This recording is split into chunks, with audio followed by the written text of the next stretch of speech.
The story of Honda, the journey of a legendary company. Imagine a young man, covered in oil and grease, working late into the night in a small workshop in Japan. He has no fancy degree, no big investors, only a deep love for machines and an unstoppable dream. This is the story of Soichiro Honda, the man who built one of the world's most famous car and motorcycle companies. But success did not come easily. Soichiro faced failure, rejection, war, and financial struggles. He had to convince people around the world, especially in the United States, that a small Japanese company could compete with giants like Ford and General Motors. How did he do it? Let's find out. Soichiro Honda was born in 1906 in a small village in Japan. His father was a blacksmith who repaired bicycles. Young Soichiro spent hours watching his father work, fascinated by how machines operated. One day, when he was just a child, he saw his first car.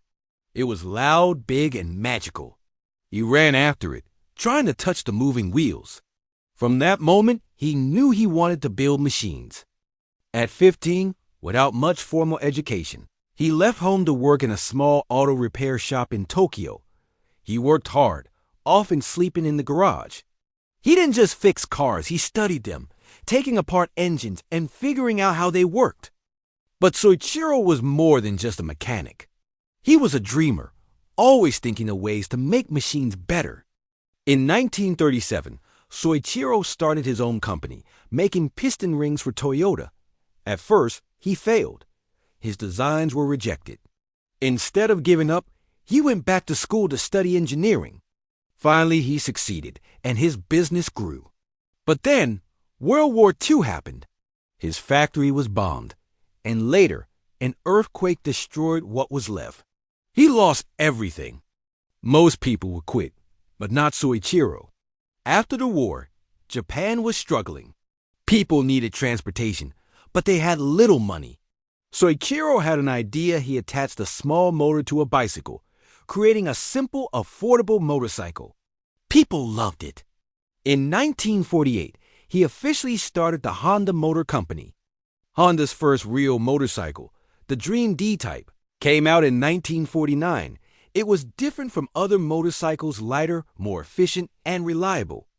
By the 1950s, Honda was the top motorcycle company in Japan. But Soichiro didn't just want to be the best in Japan. He had a bigger dream. He wanted Honda to be a global company. His biggest challenge? The United States. In the 1950s, the U.S. was the biggest car and motorcycle market in the world. But American motorcycles were big, powerful, and built for rough riders. People saw motorcycles as something for rebels and tough guys. Honda's motorcycles were small and efficient. American dealers laughed at the idea of selling them. They said, "These bikes are too weak for Americans." But Soichiro and his team didn't give up. Instead of fighting American motorcycle companies head-on, they used a different strategy. In 1959, Honda launched the Super Cub, a small, easy-to-use motorcycle. It was perfect for everyday people, students, office workers, and even women who had never ridden a motorcycle before. To change America's opinion, Honda created a clever ad campaign. "You meet the nicest people on a Honda." The ad showed regular people, students, families, even businessmen riding Hondas, smiling and enjoying life. Slowly, people's minds changed.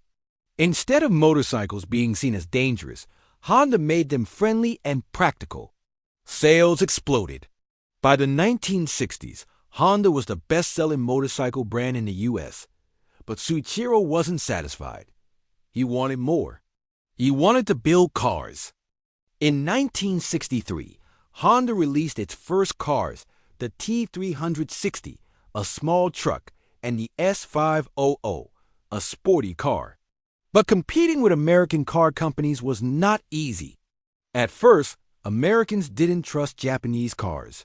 They thought they were too small and not powerful enough. But Soichiro had a secret weapon: fuel efficiency. In 1973, an oil crisis hit. Gasoline became expensive, and people needed smaller, fuel-efficient cars. Honda Civic, introduced in 1972, was exactly what people needed. It was reliable, affordable, and fuel efficient. It passed strict U.S. pollution laws that other cars failed. Soon, Honda became a serious competitor in the car industry. In 1976, Honda launched the Accord. It quickly became one of the best-selling cars in the U.S. Why? Because it was affordable, fuel-efficient, and had great quality.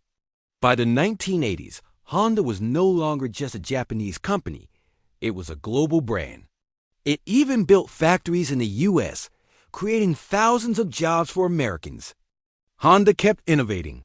In 1986, it introduced Acura, the first luxury Japanese car brand. In the 1990s and 2000s, it continued leading with cars like the CR-V, Civic Hybrid, and later, electric and hydrogen-powered vehicles. Soichiro Honda retired in 1973, but remained involved in the company. He passed away in 1991 at the age of 84. But his legacy lives on. Honda is now one of the biggest car and motorcycle companies in the world, selling millions of vehicles every year.